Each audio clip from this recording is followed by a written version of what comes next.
عورت کے ہارمونس کو، جو جنسی ہارمونس ہیں. ہارمونس کی تو بہت ساری قسمیں ہیں، لیکن جنسی ہارمونس مرد کے ٹیسٹیروسٹون کہلاتے ہیں، اور عورت کے جنسی ہارمونس کو ایسٹروجن کہتے ہیں. اب کیا ہوتا ہے، انہی ہارمونس کو انجیکٹ کیا جاتا ہے کسی کے اندر، تو اس کی وجہ سے اس کے اندر اسی طرح کی تبدیلیاں رونما ہوتی ہے. اگر عورت کو اس طرح کے ہارمونس لگا دیے جائے، اس کے انجیکشن، ہارمون تھراپی جس کو کہتے ہیں، تو اس پر کیا ہوں گے، اس کے اثرات ظاہر ہوں گے، یعنی داڑھی کا اگنا، اور اسی طرح جو کیا کہتے ہیں بریسٹ ہے اس کا ختم ہو جانا. اسی طرح عورت کے اگر ہارمونس مرد کو لگا دیے جائے تو اس کی چھاتی کا ابھر آنا اور داڑھی کے بالوں کا ختم ہو جانا، تو اس طرح کے اثرات اس پہ ظاہر ہو جاتے ہیں. تو تغییر جنس کے لیے یہ کام کیا جاتا ہے، یعنی جو رائج طریقے ہیں. اس کے علاوہ تغیر جنس کے لیے سرجری بھی کی جاتی ہے، باقاعدہ آپریشن کر کے اعضا نکال دیے جاتے ہیں اور اعضا میں تبدیلی کی جاتی ہے. باقی دونوں طرح کے لوگ، یعنی خنثی یہ بھی علاج کرواتے ہیں، اسی طرح ٹرانسجینڈر بھی علاج کرواتے ہیں. جو خنثی علاج کرواتے ہیں، وہ علاج کے بعد کیا ہوتا ہے، یا تو وہ کامل مرد بن جاتا ہے یا وہ کامل عورت بن جاتی ہے. اور یہ ممکن بھی ہے اور اس کا وقوع بھی ہے، اور آئے روز یہ جو نا اسپتالوں میں اس کا علاج ہوتا رہتا ہے. اس پر بھی آگے انشاءاللہ تفصیل سے بات کریں گے. جہاں تک ٹرانسجینڈر کی بات ہے، ٹرانسجینڈر کامل مرد ہوتا ہے یا کامل عورت ہوتی ہے. اب کامل عورت کا کامل مرد بن جانا یا کامل مرد کا کامل عورت بن جانا، اب تک یہ ناممکن ہے. اب تک ایسا کوئی کیس سامنے نہیں آیا ہے کہ جس میں کامل مرد کامل عورت بن جائے. جو ٹرانسجینڈر ہے اس میں صرف یہ ہوتا ہے کہ اس کے جو ظاہری تولیدی اعضاء ہے اس میں تبدیلی آ جاتی ہے. اگر مرد ہے وہ عورت بننا چاہتا ہے تو اس کی داڑھی کے بال جڑ جائیں گے، اور اس کے پستان نکلنے شروع ہو جائیں گے، اور کچھ آپریشن وغیرہ کر کے اس کے ظاہری جنسی تولیدی اعضاء بھی اس میں نکل سکتے ہیں. لیکن کامل اس کا مرد بن جانا یا کامل عورت بن جانا اب تک یہ ناممکن ہے.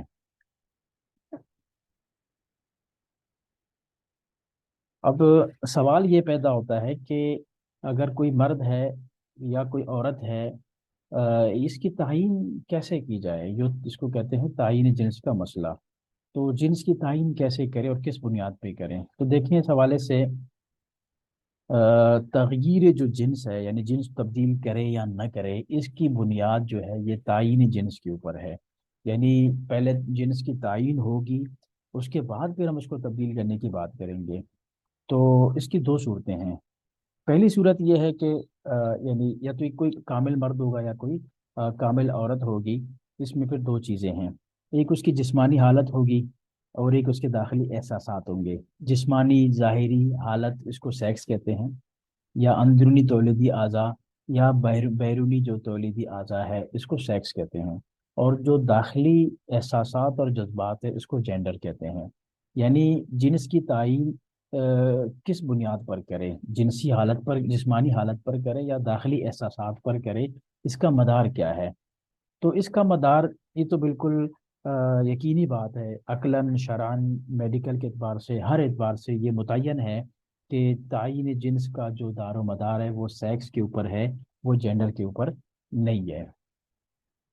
لیکن مغرب میں چونکہ جو تصورات پائے جاتے ہیں وہ خالصتاً عقلی بنیاد پر ہے، اور عقل بھی، مطلب میں نے جیسے ابھی ذکر کیا کہ عقلی اعتبار سے بھی یہ بات ثابت ہے کہ کسی کی جنس کی تعین کا جو دار و مدار ہے وہ اس کی جسمانی حالت ہے. لیکن چونکہ ایک چیز جب حد سے بہت بڑھ جاتی ہے تو پھر اس میں غلطی کے امکانات بہت زیادہ ہوتے ہیں. تو پوری دنیا کے اندر تعین جنس کا دار و مدار وہ سیکس ہے، لیکن مغرب کے اندر تعین جنس کا جو دار و مدار ہے وہ جینڈر کے اوپر ہے. دیکھیں میں نے جیسے پہلے ذکر کیا کہ جینڈر کا جو مسئلہ ہے، ٹرانسجینڈر کا جو مسئلہ ہے، یہ نفسیاتی بیماری ہے. یعنی مغرب میں جو تصور ہے وہ یہ ہے کہ اگر کوئی مرد اپنے آپ کو اندر سے یہ تصور کرتا ہے کہ میں عورت ہوں، تو پھر اس کو اس بات کا حق ہے کہ وہ عورت ہے اور اپنا شناختی کارڈ بھی تبدیل کر سکتا ہے، عورتوں کے تمام حقوق اس کو مل سکتے ہیں. دیکھیں یہ نفسیاتی بیماری ہے. اس کی مثال ہم یوں لے لیں، اگر کوئی شخص ہے بالکل جو نا مزدور آدمی ہے، لیکن وہ اپنے آپ کو اندر سے صدر تصور کرتا ہے، اپنے آپ کو وزیر اعظم خیال کرتا ہے، تو کیا کوئی دنیا کا ایک شخص کہہ سکتا ہے کہ وہ اس طرح تصور کرنے سے صدر بن گیا یا وزیر اعظم بن گیا؟ تو ظاہر سی بات ہے اس کا جواب نفی میں ہے۔ تو جب یہ جواب نفی میں ہے تو پھر یہاں پہ تو بطریق اولا نفی میں جواب ہوگا، اور یہ ممکن بھی نہیں ہے کہ کسی چیز کے تصور سے بندہ اس طرح بن جائے۔ تو یہ صرف ایک وہم ہے، یہ کوئی حقیقت نہیں ہے۔ تو لہذا مغرب میں جو تصور ہے وہ جینڈر کے اوپر ہے، تعین جنس کا جو دار و مدار ہے وہ جینڈر ہے۔ دیکھیں، کامل عورت کا مرد بن جانا، کامل مرد کا عورت بن جانا، یہ تو بہت بڑی بات ہے، لیکن شریعت کے اندر ظاہری جو مشابہت ہے اس کو بھی مجھے بے لعنت قرار دیا گیا ہے۔ جیسے آپ حدیث شریف ملازر فرما لیجئے کہ حدیث شریف میں اللہ رسول اللہ اسلام فرماتے ہیں کہ لعنت ہو مخنثین پر من الرجال والمترجلات من النساء، ان مردوں پر عورت ہو جو عورتوں کی طرح چال ڈھال اختیار کرتے ہیں، عورتوں کی طرح اپنے آپ کو بناتے ہیں، اسی طرح ان عورتوں پر لعنت ہو جو مردوں کی طرح۔ تو میں یہ کہہ رہا ہوں کہ شریعت نے تو ظاہری مشابہت کو ممنوع قرار دیا ہے، باقی اپنی جنس کو تبدیل کرنا یہ تو بہت بڑی بات ہے، اس کی تو ممانعت بہت زیادہ شدید ہے۔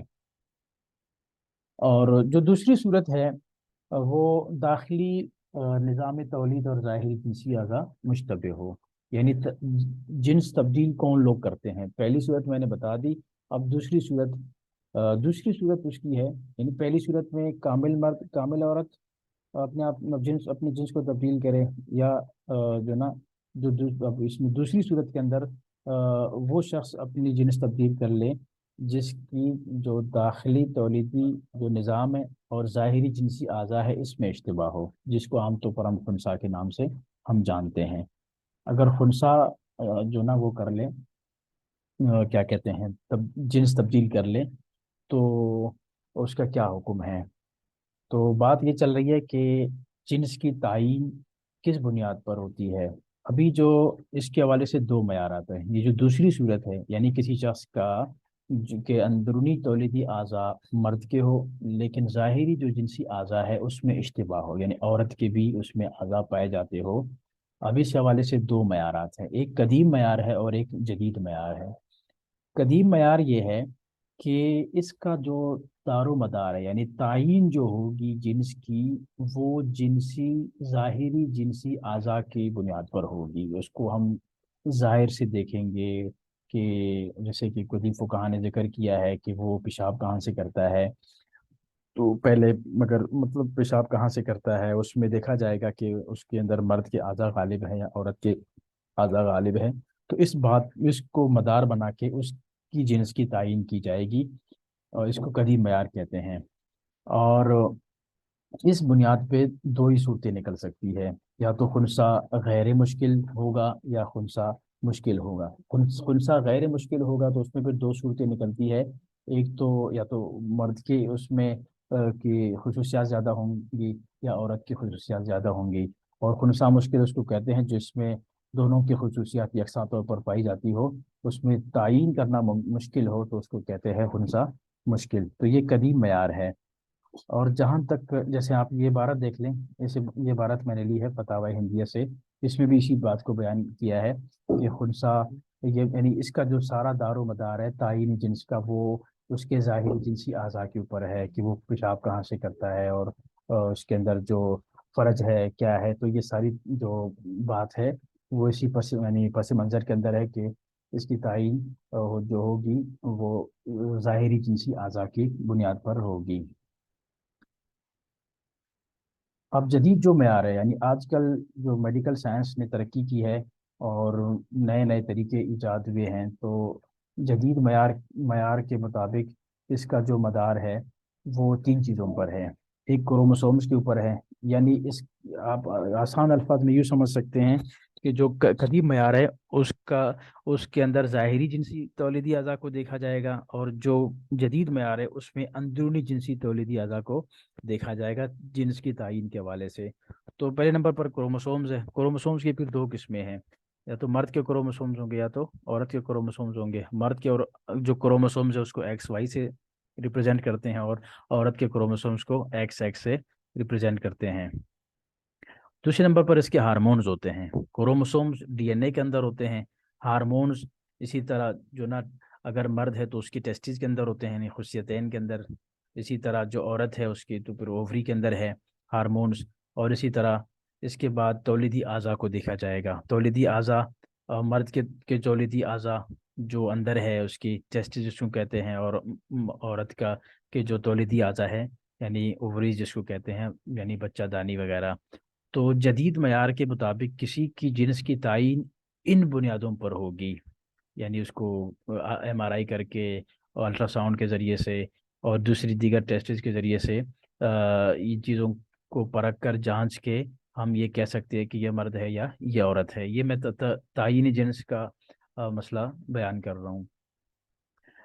تو اس میں کچھ صورتیں بن جاتی ہے۔ تولیدی اعضاء اور ظاہری جنسی علامات میں اختلاف ہو۔ تولیدی اعضاء کے اعتبار سے تو مرد ہے، لیکن ظاہری جنسی آلات جو علامات ہے اس میں اختلاف ہے، اس کو کہتے ہیں خنثی کاذب۔ خنثی کاذب کی پھر دو قسمیں بن جاتی ہیں۔ اس کی پہلی جو قسم ہے اس کو نر خنثی کاذب کہتے ہیں، یعنی داخلی تولیدی اعضاء کے اعتبار سے تو نر ہو، لیکن خارجی اعضاء کے اندر اشتباہ ہو، یعنی مادہ کی مشابہ کے ساتھ اس کی مشابہت کو، اس کو خنثی نر خنثی کاذب کہتے ہیں۔ اس میں کیا ہوتا ہے؟ اس میں ظاہری خلل ہوتا ہے، اور یہ جو ظاہری خلل واقع ہوتا ہے یہ ہارمونز کی وجہ سے ہوتا ہے۔ جیسے میں نے ابھی ذکر کیا کہ کسی کی جنس کو بنانے میں ہارمونز کا بھی بڑا دخل ہوتا ہے۔ جیسے جو نا کوئی مرد ہو، اس کو اس کے پستان نکل آئیں، تو یہ جو پستان کا نکل آنا ہے یہ ہارمونز کی وجہ سے ہوتا ہے۔ یا اسی طرح کوئی عورت ہے، اس کی داڑھی نکل آئی، تو یہ داڑھی کا نکلنا یہ ہارمونز کی وجہ سے ہے۔ اور جو خارجی جنسی اعضاء کے آپریشن کے بعد، مثلاً عورت ہے، اس کو داڑھی نکل آئی، تو اس کی داڑھی آپریشن کے ذریعے سے اگر اتار دی جائے تو پھر وہ کیا کامل عورت بن جاتی ہے۔ اسی طرح اگر مرد ہے، اس کو پستان نکل آئے ہیں، تو اس کے پستان آپریشن کے ذریعے سے ختم کر کے وہ کامل مرد بن سکتا ہے۔ جو دوسری قسم ہے خنثی کاذب کی، وہ ہے داخلی تولیدی اعضاء کے اعتبار سے مادہ ہو، خارجی اعضاء اس کے نر کے مشابہ ہو، اس کو مادہ خنثی کاذب کہتے ہیں۔ اس کی بھی ظاہری جو خلل ہے وہ ہارمونز کی وجہ سے ہے، اور آپریشن کے بعد یہ مکمل عورت بن سکتی ہے۔ لیکن ایک نادر صورت ہے اس کی، وہ یہ ہے کہ داخلی تولیدی اعضاء کے اندر اشتباہ ہو، یعنی اس کے اندر بیضہ دانی بھی ہو اور خصیتین بھی اس کے اندر ہو، دونوں جمع ہو، اس کو خنثی حقیقی بھی کہتے ہیں۔ اس کی جو نا یہ بہت نادر ہے۔ اس عبارت کے اندر آپ دیکھیں اسی بات کو بیان کیا ہے مجمع الفکر اسلامی جلد نمبر 6 کے اندر، اسی بات کو ذکر کیا ہے کہ خنثی حقیقی ہے، خنثی کاذبہ ہے، اسی طرح خنثی مذکر ہے یا خنثی مؤنث ہے۔ اب دونوں معیارات کا ہم تقابلی جائزہ لیتے ہیں کہ جو قدیم معیار ہے اور جدید معیار ہے ان میں کیا فرق ہے۔ میں دوبارہ بتاتا چلوں، جو قدیم معیار ہے وہ ظاہری جنسی تولیدی اعضاء کو مدار بناتی ہے، اور جو جدید معیار ہے وہ اندرونی جنسی تولیدی اعضاء کو معیار قرار دیتی ہے، یعنی اس کا اعتبار کرتی ہے۔ قدیم معیار کے اندر کیا تھا؟ انہوں نے جو اس وقت طبی تحقیقات کے پیش نظر استقراء کے بعد مقرر کیا گیا ہے یہ جو معیار ہے، اور تعین جنس کا جہاں تک مسئلہ ہے یہ کوئی شرعی مسئلہ نہیں ہے، یہ ایک فزیکل طبعی مسئلہ ہے، اور اس کی تحقیق بھی انہی بنیادوں پر ہوتی ہے۔ لیکن اس حوالے سے بعض حضرات یہ استدلال کرتے ہیں کہ نہیں، یہ بھی شرعی مسئلہ ہے، یعنی اس بات کا فیصلہ شریعت نے کرنا ہے کہ یہ مرد ہے یا عورت ہے۔ حالانکہ حقیقت بات یہ ہے، کوئی اگر مرد ہے تو وہ شریعت کی روح سے مرد نہیں ہوتا، بلکہ وہ فطرت کی روح سے اپنی جنسی علامات اور اپنی جنسی اعضاء کی وجہ سے مرد ہوتا ہے یا عورت ہوتی ہے۔ تو لیکن کچھ حضرات کسی ایک روایت سے استدلال کرتے ہیں، وہ روایت بھی میں آپ حضرات کے سامنے شیئر کرتا ہوں، لیکن وہ روایت محدثین نے اس کو ضعیف قرار دیا، اور بعض نے اس کو موضوع قرار دیا ہے۔ وہ روایت یہ ہے، تو اس روایت کو بیان کیا ہے۔ اس روایت میں کیا ہے؟ اس روایت میں عن ابن عباس رضی اللہ عنہ کہ حضور صلی اللہ علیہ وسلم سے پوچھا جاتا ہے کہ کوئی بچہ ہے، اس کا ذکر بھی ہے، اس کو بل بھی ہے، تو اس کی میراث کیسے ہوگی؟ تو یورث من حیث یبول، تو حضور صلی اللہ علیہ وسلم نے فرمایا کہ جہاں سے وہ پیشاب کرتا ہے تو اسی اعتبار سے اس کو میراث ملے گی، یعنی اگر وہ ذکر سے پیشاب کرتا ہے تو وہ مرد شمار ہوگا، اور اگر وہ فرج سے قبل سے اگر وہ پیشاب کرتی ہے تو عورت شمار ہوگی۔ تو لیکن یہ روایت جو نا ضعیف ہے، اس کو اکثر محدثین نے ضعیف قرار دیا ہے، بلکہ بعض نے اس کو موضوع قرار دیا ہے۔ باقی صحیح اگر نصوص کو دیکھا جائے تو ان کے اندر بھی اس بات کی طرف اشارہ ملتا ہے کہ جنس کی تعین کا جو دار و مدار ہے وہ اندرونی تولیدی اعضاء کے اوپر ہے، نہ کہ ظاہری اعضاء کے اوپر۔ جیسے کہ نصوص میں آتا ہے، میں حدیث بھی آگے شیئر کروں گا، کہ جنین کی جب تخلیق ہوتی ہے تو 42 دن کے بعد یعنی 7ویں ہفتے کے اندر اس کی جنس کی تکوین ہو جاتی ہے، یعنی اس کی جنس اس کی بن جاتی ہے، جنس اس کی۔ اور جدید طبی تحقیقات بھی یہی بتاتی ہے کہ 7ویں ہفتے میں جنین کے تولیدی اعضاء ظاہر ہو جاتے ہیں۔ اور جہاں تک خارجی جنسی اعضاء کے ظہور کا مسئلہ ہے تو وہ 12ویں ہفتے میں ظاہر ہو جاتے ہیں۔ یہ وہ روایت ہے جس کے اندر اس بات کا ذکر ہے کہ 42 دن کے بعد جنس کی تعین ہو جاتی ہے۔ ستان و اربعون لیلۃ۔ اب راج موقف کیا ہے؟ راج موقف تو ہم آگے بتا دیں گے، لیکن حقیقت بات یہ ہے کہ ان دونوں معیارات کے اندر کوئی فرق نہیں ہے، یعنی کوئی حقیقت کے اعتبار سے دیکھا جائے تو یہ الگ الگ نہیں ہے، بلکہ دونوں ایک ہی چیز ہے۔ اور بظاہر لگتا ہے کہ دونوں الگ الگ ہیں، یعنی قدیم جو معیار ہے اس میں ظاہری جنسی اعضاء کو مدار قرار دیا گیا ہے، اور جدید جو معیار ہے اس کے اندر جنسی اندرونی تولیدی اعضاء کو معیار قرار دیا گیا ہے۔ اب اس تعارض کو کیسے دور کریں؟ ظاہری طور پر تعارض تو ہے۔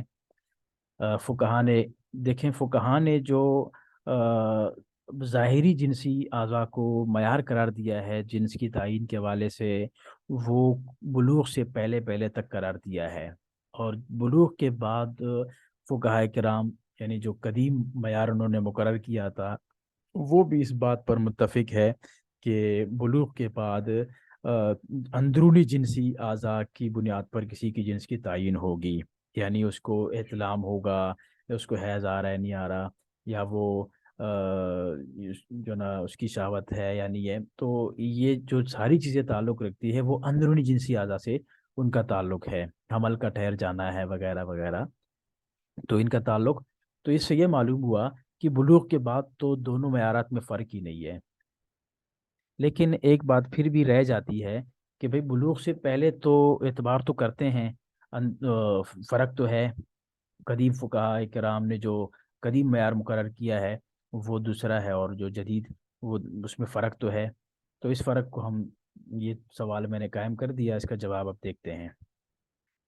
دیکھیں، اصل معیار تو مذکر اور مؤنث ہونے کی علامات کی بنیاد پر ہے، اور جہاں تک بلوغ سے پہلے فقہاء کرام نے ظاہری تولیدی اعضاء کو بنیاد قرار دیا تھا، کیونکہ بلوغ سے پہلے ممکن ہی نہیں ہے کہ کسی کو حیض آ جائے یا کسی کو احتلام ہو جائے، اور پہلے زمانے میں ایسے آلات نہیں تھے، مشینیں نہیں تھی، ایسے ٹیسٹ وغیرہ نہیں تھے کہ جس کی بنیاد پر اندرونی تولیدی اعضاء کو بلوغ سے پہلے بھی معلوم کیا جا سکتا۔ تو اس وجہ سے انہوں نے بلوغ سے پہلے ظاہری جنسی تولیدی اعضاء کو اس کا مدار قرار دیا، تعین جنس کا۔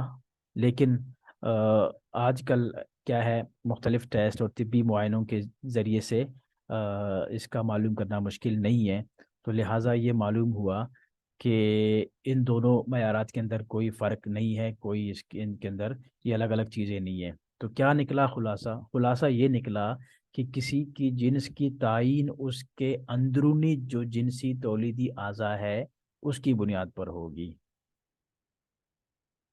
اب آتا ہے تبدیلی جنس کا مسئلہ۔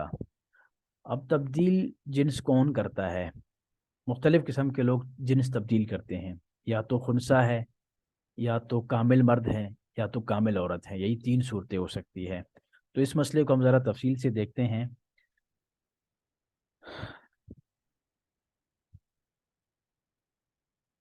دیکھیں، اگر کوئی نفسیاتی عارضے کی بنیاد پر جنس تبدیل کروانا چاہتا ہے، اس کا شرعی حکم ہم بتا دیں گے، یا کوئی حقیقی بیماری کی وجہ سے جنس تبدیل کروانا چاہتا ہے اس کو بھی ہم تفصیل سے دیکھیں گے۔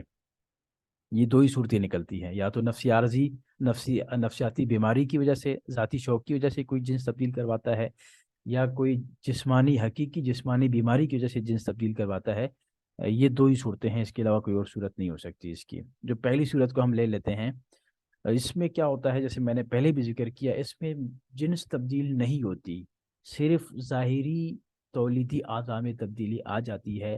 ایسا آج تک کبھی نہیں ہوا کہ کوئی کامل مرد کامل عورت بن جائے یا کامل عورت کامل مرد بن جائے۔ بس صرف اتنا ہوتا ہے کہ ظاہری جو جنسی تولیدی اعضاء ہے اس میں تبدیلی آ جاتی ہے، لیکن اندر سے وہ اپنی پرانی جنس پر ہی برقرار رہتا ہے یا رہتی ہے۔ اس کا حکم کیا ہے؟ اس کا حکم یہ ہے کہ یہ شرعاً ناجائز اور حرام ہے۔ اس پہلی قسم کے لیے کوئی ذاتی شوق کی وجہ سے جنس تبدیل کرتا ہے یا نفسیاتی بیماری کی وجہ سے جنس تبدیل کرواتا ہے، اس کا حکم یہ ہے کہ شریعت نے اس کو ناجائز اور حرام قرار دیا ہے۔ آپ دیکھ سکتے ہیں اس آیت کے اندر، وَلَآمُرَنَّهُمْ فَلَيُغَيِّرُنَّ خَلْقَ اللَّهِ، تو یہ شیطان لوگوں کو امیدیں دلاتا ہے اور ان کو یہاں تک حکم دیتا ہے کہ تم اللہ تعالیٰ کی تخلیق کو تبدیل کر لو۔ تو یہ تخلیق، اللہ تعالیٰ کی جو تخلیق ہے اس کے اندر یہ تبدیلی ہے۔ اور دیکھیں، اس کے ناجائز ہونے پر ایک دلیل پیش کر رہا ہوں کہ خصی ہونا ناجائز ہے کسی مرد کے لیے یا کسی عورت کے لیے۔ اپنی جنسی جو قوت ہے اس کو ختم کر دینا، اس کو زائل کر دینا، یہ ناجائز ہے۔ یعنی اگر کوئی شخص، کوئی مرد اگر خصی ہونا چاہے تو یہ ایک وصف کو زائل کر رہا ہوتا ہے، اور شریعت نے اس کو ناجائز قرار دیا ہے۔ تو ایک وصف کو ختم کر دینا، ضائع کر دینا، یہ ناجائز ہے۔ تو پوری اپنی جو نا مرد ہونے کی صفات کو زائل کر دینا یا عورت ہونے کی مکمل صفات کو زائل کر دینا، تو یہ بطریق اولا ناجائز ہوگا۔ ایک واقعہ ہے، حدیث شریف میں آتا ہے کہ صحابہ نے حضور صلی اللہ علیہ وسلم سے عرض کیا کہ ہم خصی ہونا چاہتے ہیں، تو حضور صلی اللہ علیہ وسلم نے منع فرمایا ان کو، فنہانا عن ذالک۔ تو صحابہ کرام فرماتے ہیں کہ حضور صلی اللہ علیہ وسلم نے ہمیں اس سے منع فرمایا۔ اور اسی طرح میں نے پہلے بھی ذکر کیا کہ یہ میں اس بات پر دلیل دے رہا ہوں کہ نفسیاتی عارضہ یا شوق کی بنیاد پر جنس تبدیل کروانا ناجائز اور حرام ہے۔ تو یہ چھوٹی چیزیں ہیں اس کے مقابلے میں، جب یہ ناجائز اور حرام ہے تو وہ بطریق اولا ناجائز ہے۔ کسی مرد کا عورت کی طرح اپنے آپ کو بنانا، اس کی مشابہت اختیار کر لینا، کسی عورت کا مرد کی مشابہت اختیار کر لینا، اس پر لعنت آئی ہے، اس پر وعید آئی ہے، تو تغییر جنس تو بطریق اولا ممنوع ہے۔ جیسے یہ حدیث ہے، اس کے اندر میں نے پہلے بھی حدیث آپ حضرات کے سامنے دکھا دیا، آپ لوگوں کو اب دوبارہ آ گئی، کہ آپ صلی اللہ علیہ وسلم نے فرمایا کہ اللہ تعالیٰ، حضور صلی اللہ علیہ وسلم نے لعنت فرمائی ہے ان عورتوں پر جو مردوں کی طرح مشابہت اختیار کرتی ہے، اور ان جو نا مردوں پر جو عورتوں کی مشابہت اختیار کرتے ہیں۔ جو دوسری قسم ہے، کون سی؟ یعنی وہ جس کا کوئی حقیقی بیماری ہو، کوئی حقیقی اس کی جسمانی عارضہ ہو، اس بنیاد پر جنس تبدیل کروا لینا۔ اس میں کیا ہوتا ہے؟ داخلی تولیدی اعضاء، دوسرے نمبر پر ہارمونز، اور تیسرے نمبر پر کروموسومز، ان سے جنس کی تعین ہوتی ہے، جیسے میں نے ابھی تفصیل سے اس بات کو ذکر کیا۔ اور طبی تحقیق کی روح سے یعنی ایک جنس کے زمرے میں بندہ آ جاتا ہے۔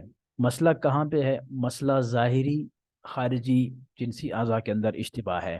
تو یہ ایک حقیقی بیماری ہے، اور آج کل علاج کے ذریعے سے، آپریشن کے ذریعے سے، کیموتھراپی کے ذریعے سے، ہارمون تھراپی کے ذریعے سے، اور بہت سارے علاج کے طریقے رائج ہے۔ تو ایسے شخص کا علاج کروانا، علاج کے بعد کامل مرد بن جانا یا کامل عورت بن جانا، اس کی شریعت نے اجازت دی ہے اور اس کی گنجائش ہے۔ اس میں صرف کیا ہوتا ہے، اس میں اندر سے تو کوئی بندہ مرد ہوتا ہے، مثال کے طور پر اس کے ظاہری اعضاء میں اشتباہ ہے، اب اس ظاہری اشتباہ کو دور کرنے کے لیے رائج آپریشن کروایا جاتا ہے۔ تو اس میں کیا ہوتا ہے؟ اس میں حقیقت میں کوئی جنس تبدیل نہیں ہوتی، اس میں جو نا صرف اس کی جنس کی تبیین ہوتی ہے، اس کو مزید واضح کیا جاتا ہے۔ اس کے اوپر مثال کے طور پر گرد ہے، اس گرد کو ہٹا کے اس کو صاف کروایا جاتا ہے۔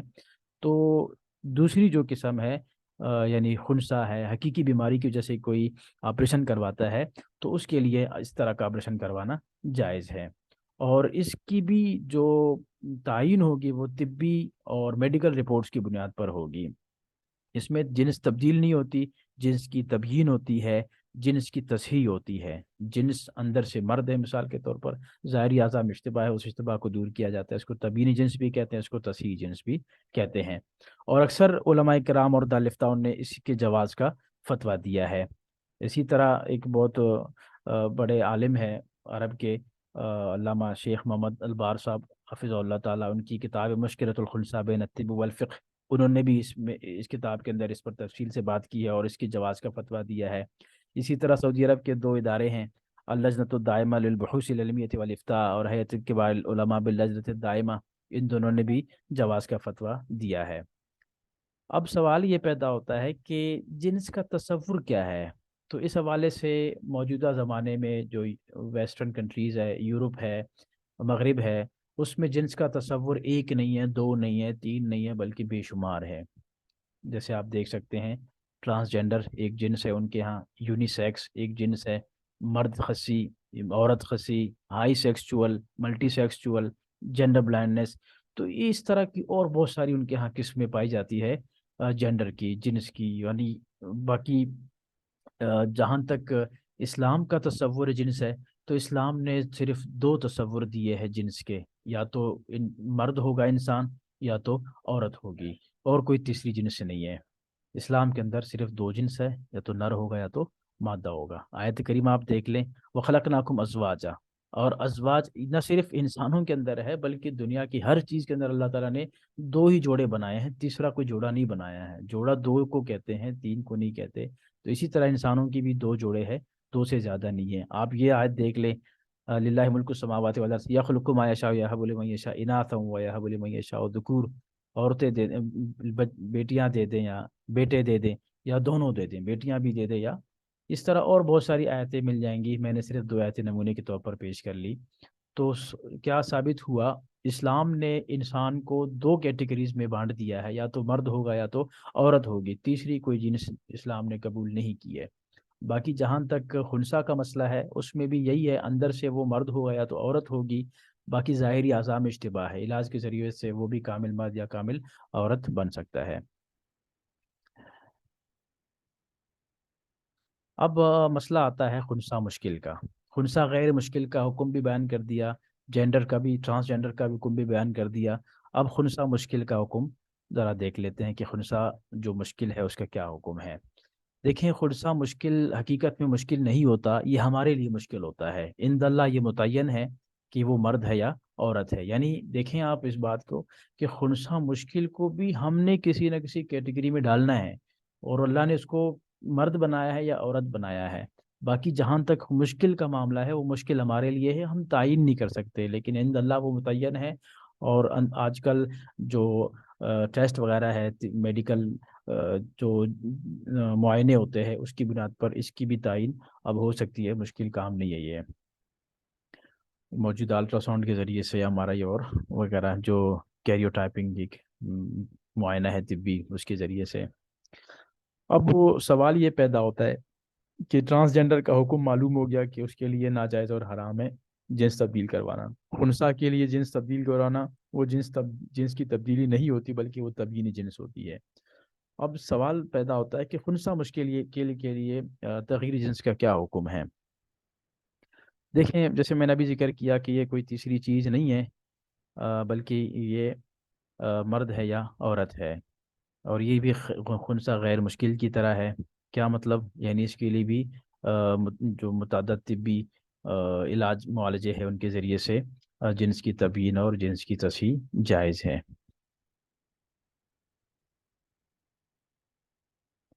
اچھا، اب آگے جو ایک بہت ہی اہم موضوع ہے، وہ ہے تغییر لخلق اللہ۔ مولانا فیصل صاحب، ہم تین ہی ساتھی ہیں، اگر آپ کچھ بولنا چاہتے ہیں تو آپ بولیں۔ اگر میرا تو ذہن میں یہ تھا کہ میں 40 پہ ختم کروں گا، باقی سوالات کے لیے وقت دوں گا، ابھی 50 ہو رہے ہیں، تو اس کو آگے چلاؤں؟ مجھے 5 منٹ اور لگیں گے تقریباً۔ مولانا عرفان صاحب، آپ کو آواز آ رہی ہے؟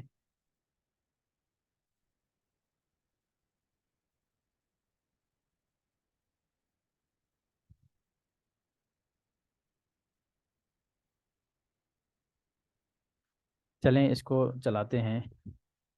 اب آتا ہے مسئلہ تغییر لخلق اللہ، اس کا کیا مطلب ہے؟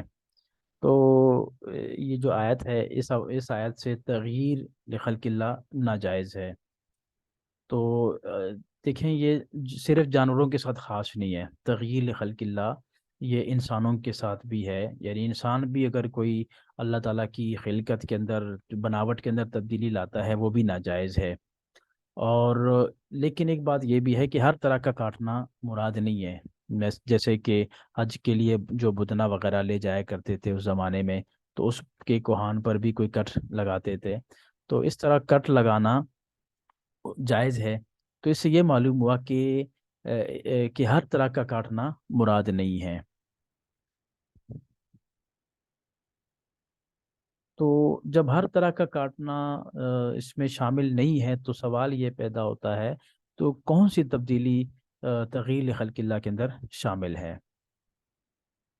تو اس مسئلے کو ذرا دیکھتے ہیں۔ اس میں مفسرین کے مختلف اقوال ہیں۔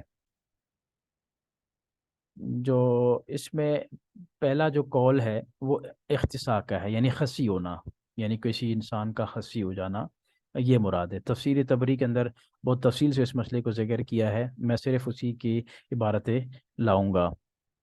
آپ دیکھیں یہاں پہ جو ہے، یہ مختلف روایتیں ذکر کرتے ہیں کہ بھئی فل یغیر خلق اللہ، اس سے کیا مراد ہے؟ ولا آمرنہم، یا آخر میں آپ دیکھ رہے ہیں بِإِخْصَائِهَا، تو بِإِخْصَائِهِمْ یعنی خصی مراد ہے۔ ابھی صرف میں عبارات لاؤں گا اور آپ دیکھتے جائیے کہ اس میں یہی مراد لیا گیا ہے، اس میں بھی یہی مراد لیا گیا ہے، اس میں بھی یہی ہے، اسی طرح یہاں پر بھی۔ یعنی ان تمام روایات کے اندر اس بات کا ذکر ہے کہ یہاں پر تغییر لخلق اللہ سے مراد اختصاء ہے، یعنی خصی ہو جانا ہے کسی انسان کا۔ اچھا، دوسرا جو قول ہے وہ دین اللہ، یعنی اللہ تعالیٰ کے دین کے اندر تبدیلی لانا۔ ابھی جو یہ عبارات ہے، یہ بھی سب تفسیر تبری کی عبارتیں ہیں، انہوں نے بہت ساری روایت جمع کی ہے، جس میں مفسرین نے اس رائے کو اختیار کیا ہے کہ تغییر لخلق اللہ سے مراد تغییر یعنی دین اللہ، اللہ تعالیٰ کے دین کو تبدیل کر دینا۔ یہ دیکھیں آپ، ان تمام روایت کو انہوں نے جمع کیا ہے، اس میں یہی بات بتائی گئی ہے کہ دین اللہ یعنی اللہ تعالیٰ کے دین کے اندر تبدیلی لانا مراد ہے اس سے۔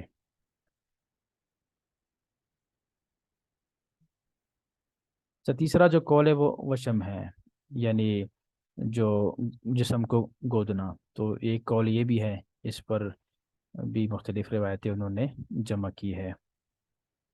راجی قول کیا ہے؟ راجی قول دین اللہ، یعنی اللہ تعالیٰ کے، امام تبری رحمۃ اللہ علیہ نے دین اللہ والے قول کو ترجیح دی ہے، باقی سب اسی میں داخل ہے۔ یعنی جو کوئی اگر وشم کرتا ہے تو بھی اللہ کی دین میں تبدیلی ہے، اگر کوئی آ، جنس تبدیل کر لیتا ہے تو بھی کوئی اختصاص کر لیتا ہے یعنی خصی ہو جاتا ہے، تو بھی وہ اللہ تعالیٰ کے دین کے اندر شامل ہے، کہ یعنی اس میں تبدیلی لاتا ہے، کیونکہ سب گناہ کے کام ہے۔ جب یہ گناہ کے کام ہے تو دین اللہ کے اندر تبدیلی لانا یہ تو بطریق اولا گناہ ہوگا۔ یہ عبارت آپ دیکھ لیں جس میں اس بات کو ترجیح دی گئی ہے کہ صحیح اور راجح قول کیا ہے۔ صحیح اور راجح قول خلق اللہ ہے، باقی مفسرین کی بھی یہی رائے ہے۔ اور اب کون سی تغییر ناجائز ہے؟ دیکھیں، وہ تغییر ناجائز ہے جو ضرر رساں ہوں، جس سے نقصان ہو۔ دوسری بات ہے کسی منفعت کا ذریعہ نہ ہو۔ تو اس سے کیا، اس کا جو مفہوم مخالف نکلتا ہے وہ یہ نکلتا ہے، ایسی تبدیلی جو ضرر رسا نہ ہو، کسی منفعت کے لیے ہو، کسی منفعت کا ذریعہ بنے، تو ایسی تبدیلی، ایسی تغییر یہ جائز ہے اور اس کی ممانعت نہیں ہے۔ تو خنثی مشکل کے لیے ایک جنس اختیار کرنا نافع ہے۔ خنثی غیر مشکل کی تفصیل سے بیان کر چکا ہوں۔ اب خنثی مشکل جو ہے، اس کے لیے کہ ایک جنس اختیار کر لینا یہ نافع ہے، لہٰذا کسی علاج کے ذریعے سے اس کی جنس کی تبیین اور تصحیح بھی جائز ہے۔ تو یہاں تک میرا محاضرہ مکمل ہو گیا، اور سوالات کی نشست ہے۔ اب کسی کا کوئی سوال ہو تو پوچھ سکتا ہے۔